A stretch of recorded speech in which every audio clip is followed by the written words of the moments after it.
ಶಾಸಕ ಹ್ಯಾರಿಸ್ ಮತ್ತು ಪುತ್ರನ ಮನೆಗಳ ಮೇಲೆ ದಾಳಿ ನಡೆಸಿದ್ದ ಇಡಿ ಸತತ 21 ಗಂಟೆಗಳ ಬಳಿಕ ಶೋಧ ಕಾರ್ಯವನ್ನ ಮುಗಿಸಿದೆ. ನಲಪಾಡ್ ಮನೆಯಿಂದ 14 ಅಧಿಕಾರಿಗಳ ತಂಡ ಶೋಧವನ್ನ ಮುಗಿಸಿ ತೆರಳಿದೆ. ಕೆಲ ದಾಖಲೆಗಳನ್ನ ವಶಕ್ಕೆ ಪಡೆದಿದೆ. ಹಾರ್ಡ್ ಡಿಸ್ಕ್, ವಿದೇಶಿ ವ್ಯವಹಾರದ ಬ್ಯಾಂಕ್ ದಾಖಲೆ ಸೇರಿದಂತೆ ಡಿಜಿಟಲ್ ದಾಖಲಾತಿಗಳನ್ನ ನಲಪಾಡ್ ಮನೆಯಿಂದ ಅಧಿಕಾರಿಗಳು ವಶಕ್ಕೆ ಪಡೆದಿದ್ದಾರೆ. ಇನ್ನು ವಿಚಾರಣೆಗೆ ಕರೆದಾಗ ಹಾಜರಾಗುವಂತೆ ಸೂಚಿಸಿ ಇಡಿ ತಂಡ ತೆರಳಿದೆ. ಇನ್ನೊಂದೆಡೆ ಇಡಿ ದಾಳಿ ಬೆನ್ನಲ್ಲೇ ಶಾಸಕ ಹ್ಯಾರಿಸ್ ನಿವಾಸಕ್ಕೆ ಸಚಿವ ಜಮೀರ್ ಅಹಮದ್ ಭೇಟಿ ನೀಡಿ ಚರ್ಚಿಸಿದ್ದಾರೆ. 21 ಅವರ್ ಅವ್ರು ಮಾಡಿದ್ದಾರೆ, ಅವ್ರ ಕೆಲಸ ಅವ್ರು ಮಾಡಿದ್ದಾರೆ, ಅವ್ರು ಬಂದಿದ್ರು, ಅವ್ರು ಮಾಡಿದ್ದಾರೆ, ಅವ್ರು ನೋಡ್ಕೊಂಡಿದ್ದಾರೆ, ಎಲ್ಲ ತರ ಮಾಡ್ಕೊಂಡಿದ್ದಾರೆ. 21 ಅವರ್ಸ್ ಆದ್ಮೇಲೆ ಬರೀ 2 ಮೊಬೈಲ್ ಫೋನನ್ನು ತಗೊಂಡೋಗಿದ್ದಾರೆ ನಮ್ಮ ಮನೆಯಿಂದ. 1 ನಯಾ ಪೈಸೆ ಬೇರೆ ಏನೂ ಸಿಕ್ಕಿಲ್ಲ. ನಾವು ಎಲ್ಲೂ ಕೂಡ 1 ರೂಪಾಯಿ ಇಲ್ಲಿಂದ ಸಿಕ್ಕಿಲ್ಲ. ಇಡಿ ದಾಳಿ ಬಗ್ಗೆ ಶಾಸಕ ಎನ್ಎ ಹ್ಯಾರಿಸ್ ಪುತ್ರ ನಲಪಾಡ್ ಪ್ರತಿಕ್ರಿಯಿಸಿದ್ದು, ಈ ಪ್ರಕರಣಕ್ಕೂ ನಮ್ಮ ತಂದೆಗೂ ಯಾವ ಸಂಬಂಧವೂ ಇಲ್ಲ ಎಂದಿದ್ದಾರೆ. ಜೊತೆಗೆ 100ಕ್ಕೆ 100ರಷ್ಟು ಇದು ರಾಜಕೀಯ ಪ್ರೇರಿತ ದಾಳಿ. ನನ್ನ ತಂದೆಗೆ ಮಂತ್ರಿ ಸ್ಥಾನ ಸಿಗುತ್ತೆ ಅಂತ ತೊಂದರೆ ಕೊಡಲು ಯತ್ನಿಸಿದ್ದಾರೆ ಅಂತ ಆರೋಪಿಸಿದ್ದಾರೆ. ಬಿಟ್ಕಾಯಿನ್ ಪ್ರಕರಣದ ಕಿಂಗ್ ಪಿನ್ ಶ್ರೀಕಿ ಮನೆಯಲ್ಲಿ ಇಡಿ ಅಧಿಕಾರಿಗಳ ಶೋಧ ನಡೆದಿದೆ. ಬೆಂಗಳೂರಿನ ಜಯನಗರದಲ್ಲಿರುವ ಶ್ರೀಕಿ ಮನೆಯಲ್ಲಿ ಸೋಮವಾರ ಬೆಳಗ್ಗೆ 6 ಗಂಟೆಯಿಂದ ಶೋಧ ನಡೆದಿದೆ. ಇಡೀ ರಾತ್ರಿ ಶ್ರೀಕಿ ವಿಚಾರಣೆ ಮಾಡಿರುವ ಇಡಿ ಅಧಿಕಾರಿಗಳು ನಲಪಾಡ್ ಶ್ರೀಕಿ ನಡುವಿನ ಹಣಕಾಸು ವ್ಯವಹಾರದ ಬಗ್ಗೆ ವಿಚಾರಿಸಿದ್ದಾರೆ.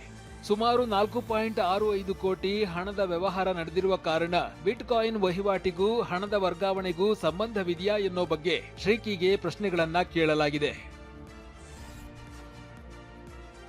ಹ್ಯಾರಿಸ್ ಕುಟುಂಬದ ನಿವಾಸಗಳ ಮೇಲೆ ಇಡಿ ದಾಳಿಯ ಹಿಂದೆ ರಾಜಕೀಯ ಲೆಕ್ಕಾಚಾರದ ಚರ್ಚೆ ಶುರುವಾಗಿದೆ. ತಮಿಳುನಾಡು ವಿಧಾನಸಭೆ ಚುನಾವಣೆಗೆ ಇಲ್ಲಿಂದ ಹಣ ಹೋಗಿರುವ ಶಂಕೆ ರಾಜಕೀಯ ವಲಯದಲ್ಲಿ ವ್ಯಕ್ತವಾಗಿದೆ.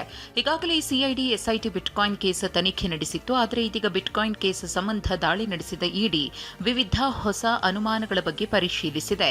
ವಿದೇಶದಲ್ಲಿ ಹವಾಲಾ ಹಣ ವರ್ಗಾವಣೆ ಶಂಕೆಯಿಂದಲೂ ಪರಿಶೀಲನೆ ನಡೆಸಿದೆ. ಇನ್ನು ಹ್ಯಾರಿಸ್ ಕುಟುಂಬದ ನಿವಾಸಗಳ ಮೇಲಿನ ಇಡಿ ದಾಳಿಯ ಒಳಗಿನ ವಿಚಾರಗಳು ನಮಗೆ ತಿಳಿದಿಲ್ಲ ಅಂತ ಗೃಹ ಸಚಿವ ಪರಮೇಶ್ವರ್ ತಿಳಿಸಿದ್ದಾರೆ. ಮತ್ತೊಂದೆಡೆ ಬಿಜೆಪಿಯವರ ಮೇಲೆ ಇಡಿ ರೇಡ್ ಆಗಲ್ಲ, ಕಾಂಗ್ರೆಸ್ನವರೇ ಸಿಗುವುದು, ಬಿಜೆಪಿಯವರು ಸತ್ಯ ಹರಿಶ್ಚಂದ್ರರ ಅಂತ ಸಚಿವ ಜಮೀರ್ ಅಹಮದ್ ಪ್ರಶ್ನಿಸಿದ್ದಾರೆ. ಎಸ್ಎಸ್ಎಲ್ಸಿ ಪರೀಕ್ಷೆಯ ಫಲಿತಾಂಶ ಬರುವುದಕ್ಕೆ ಇನ್ನು ಕೆಲವೇ ದಿನ ಬಾಕಿ ಇರುವಾಗಲೇ ಹಿಂದಿ ವಿಷಯಕ್ಕೆ ಗ್ರೇಡ್ ನೀಡುತ್ತೇವೆ ಎಂದಿರುವ ರಾಜ್ಯ ಸರ್ಕಾರಕ್ಕೆ ಹೈಕೋರ್ಟ್ ಶಾಕ್ ಕೊಟ್ಟಿದೆ. ಗ್ರೇಡ್ ಬದಲು ಅಂಕ ನೀಡುವಂತೆ ಈ ಹಿಂದೆ ಹೈಕೋರ್ಟ್ ನೀಡಿದ್ದ ಆದೇಶದ ಮರುಪರಿಶೀಲನೆಗೆ ಸರ್ಕಾರ ಕೋರಿತ್ತು. ಅರ್ಜಿ ವಿಚಾರಣೆ ನಡೆಸಿದ ಹೈಕೋರ್ಟ್ ಪ್ರಸಕ್ತ ಸಾಲಿಗೆ ಹಿಂದಿ ಭಾಷೆಗೆ ಗ್ರೇಡ್ ಬದಲು ಅಂಕವನ್ನೇ ನೀಡಿ ಅಂತ ಆದೇಶಿಸಿದೆ. ಎಸ್ಎಸ್ಎಲ್ಸಿ ಪರೀಕ್ಷೆ ಅಧಿಸೂಚನೆ ಹೊರಡಿಸಿದಾಗಲೇ ಸರ್ಕಾರ ಇದನ್ನ ಸ್ಪಷ್ಟಪಡಿಸಬೇಕಿತ್ತು. ಅಧಿಸೂಚನೆಯಲ್ಲಿ ಇಲ್ಲದ ಗ್ರೇಡ್ ಪದ್ಧತಿಯನ್ನ ಈಗ ಏಕೆ ಅನುಷ್ಠಾನಗೊಳಿಸುತ್ತಿದ್ದೀರಿ? ಹಾಗಿದ್ರೆ ಪಿಯುಸಿಯಲ್ಲಿ ಈಗ 83% ವಿದ್ಯಾರ್ಥಿಗಳು ಉತ್ತೀರ್ಣರಾಗುತ್ತಿದ್ದಾರೆ. ನೀವು ಎಲ್ಲರನ್ನೂ ಪಾಸ್ ಮಾಡಬೇಕೆಂದಿದ್ರೆ ಪರೀಕ್ಷೆಯನ್ನೇ ರದ್ದು ಮಾಡಿ. ನಿಯಮ ರೂಪಿಸಿದ ಬಳಿಕ ಸರ್ಕಾರ ಸೂಕ್ತವೆನಿಸಿದ ಕ್ರಮ ಕೈಗೊಳ್ಳಬಹುದು. ಆದರೆ ನಿಯಮ ರೂಪಿಸುವ ಮುಂಚಿನ ಪರೀಕ್ಷೆಯ ಅಂಕ ಪದ್ಧತಿ ಬದಲಾವಣೆ ಸೂಕ್ತವಲ್ಲ. 2025-26ನೇ ಸಾಲಿಗೆ ಹಿಂದಿ ಭಾಷೆಗೆ ಅಂಕ ನೀಡಲು ಆದೇಶ ನೀಡುತ್ತಿದ್ದೇವೆ. ಎಸ್ಎಸ್ಎಲ್ಸಿ ಪರೀಕ್ಷೆಯಲ್ಲಿ ಗ್ರೇಡ್ ಬದಲಿಗೆ ಅಂಕ ನೀಡಲು ಹೈಕೋರ್ಟ್ ಆದೇಶ ನೀಡಿದ ಬಗ್ಗೆ ಶಿಕ್ಷಣ ಸಚಿವ ಮಧು ಬಂಗಾರಪ್ಪ ಸಿಎಂ ಸಿದ್ದರಾಮಯ್ಯ ಜೊತೆ ಚರ್ಚಿಸಿದ್ದಾರೆ. ಈ ವೇಳೆ ಸಿಎಂ ಬುಧವಾರ ಭೇಟಿಯಾಗಿ ಮುಂದಿನ ಕ್ರಮದ ಬಗ್ಗೆ ಚರ್ಚಿಸೋಣ ಎಂದಿದ್ದಾರೆ. ಇನ್ನು ಕೋರ್ಟ್ ಆದೇಶದ ಬಗ್ಗೆ ಪ್ರತಿಕ್ರಿಯಿಸಿರುವ ಮಧು ಬಂಗಾರಪ್ಪ ಎಸ್ಎಸ್ಎಲ್ಸಿ ಪರೀಕ್ಷೆ ರಿಸಲ್ಟ್ಗೆ ಯಾವುದೇ ತಾಂತ್ರಿಕ ತೊಂದರೆ ಆಗಲ್ಲ ಎಂದಿದ್ದಾರೆ. ತಾಂತ್ರಿಕವಾಗೂ ತೊಂದರೆ ಆಗೋದಿಲ್ಲ. ಏನೇ ಇದ್ರೂ ಕೂಡ ನ್ಯಾಯಾಲಯ ಏನು ಹೇಳಿದೆ ಮತ್ತು ನಮ್ಮ ತೀರ್ಮಾನ ಏನಿದೆ, ಮಕ್ಕಳಿಗೆ ಯಾವುದೇ ಥರದ ಆತಂಕ ಬೇಡ. 100% ದೇ ವಿಲ್ ಬಿ ಹ್ಯಾಪಿ. ಆ ಥರ ರೀತಿಯಲ್ಲಿ ರಿಸಲ್ಟ್ಸ್ ಕೂಡ ಬರ್ತದೆ. ಇನ್ನು ಕೋರ್ಟ್ ತೀರ್ಪು ಸ್ವಾಗತಿಸಿದ ಮಾಜಿ ಶಿಕ್ಷಣ ಸಚಿವ ಸುರೇಶ್ ಕುಮಾರ್, ರಾಜ್ಯ ಸರ್ಕಾರ ಮಕ್ಕಳ ಭವಿಷ್ಯದ ಜೊತೆಗೆ ಚೆಲ್ಲಾಟವಾಡಿದೆ. ಗಂಭೀರ ವಿಚಾರವಾದ ಶಿಕ್ಷಣವನ್ನ ಹಗುರವಾಗಿ ಪರಿಗಣಿಸಿದೆ. ಇದು ಸರ್ಕಾರದ ವೈಫಲ್ಯ ಅಂತ ಕಿಡಿಕಾರಿದ್ದಾರೆ. ಪ್ರಧಾನಿ ಮೋದಿ ವಿರುದ್ಧ ವಾಗ್ದಾಳಿ ನಡೆಸುವ ಭರದಲ್ಲಿ ಎಐಸಿಸಿ ಅಧ್ಯಕ್ಷ ಮಲ್ಲಿಕಾರ್ಜುನ ಖರ್ಗೆ ಮೋದಿ ಟೆರರಿಸ್ಟ್ ಎಂದಿದ್ದಾರೆ. ತಮಿಳುನಾಡಿನ ಚೆನ್ನೈನಲ್ಲಿ ಸುದ್ದಿಗೋಷ್ಠಿ ನಡೆಸಿ ಮಾತನಾಡುವ ವೇಳೆ ಖರ್ಗೆ ಈ ವಿವಾದಾತ್ಮಕ ಹೇಳಿಕೆಯನ್ನ ನೀಡಿದ್ದಾರೆ.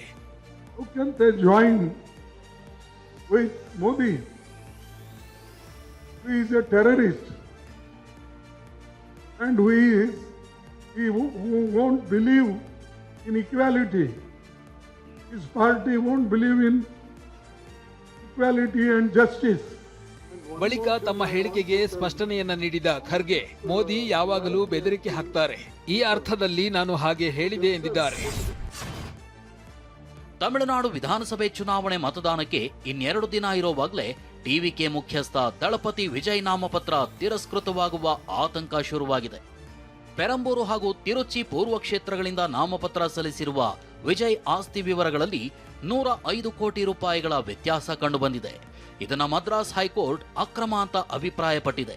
ಇನ್ನು ಅಫಿಡವಿಟ್ನಲ್ಲಿರುವ ವ್ಯತ್ಯಾಸ ಮತ್ತು ಕ್ರಿಮಿನಲ್ ಪ್ರಕರಣಗಳ ಮಾಹಿತಿ ಮರೆಮಾಚಿದ ಆರೋಪ ಹಿನ್ನೆಲೆ ಹೈಕೋರ್ಟ್ ಚುನಾವಣಾ ಆಯೋಗ ಮತ್ತು ಆದಾಯ ತೆರಿಗೆ ಇಲಾಖೆಗೆ ನೋಟಿಸ್ ಜಾರಿ ಮಾಡಿದೆ. ಆಸ್ತಿ ವಿವರ ವ್ಯತ್ಯಾಸದ ಬಗ್ಗೆ ತನಿಖೆ ನಡೆಸಿ ವರದಿ ಸಲ್ಲಿಸುವಂತೆ ಐಟಿ ತನಿಖಾ ವಿಭಾಗಕ್ಕೆ ಸೂಚನೆ ನೀಡಿದೆ. ರಾಜ್ಯದಲ್ಲಿ ಬೇಸಿಗೆಯ ಬಿಸಿಲಿನ ಝಳಕ್ಕೆ ಜನ ತತ್ತರಿಸಿದ್ದಾರೆ. ರಾಜ್ಯದ ಕೆಲ ಜಿಲ್ಲೆಗಳಲ್ಲಿ 40 ಡಿಗ್ರಿ ಸೆಲ್ಸಿಯಸ್ಗೂ ಹೆಚ್ಚು ತಾಪಮಾನ ದಾಖಲಾಗಿದೆ. ರಾಜ್ಯ ರಾಜಧಾನಿ ಬೆಂಗಳೂರಿನಲ್ಲೂ 34 ಡಿಗ್ರಿ ಸೆಲ್ಸಿಯಸ್ ತಾಪಮಾನ ದಾಖಲಾಗಿದ್ದು ಗರಿಷ್ಠ 36 ಡಿಗ್ರಿವರೆಗೂ ಏರಿಕೆಯಾಗಿದೆ.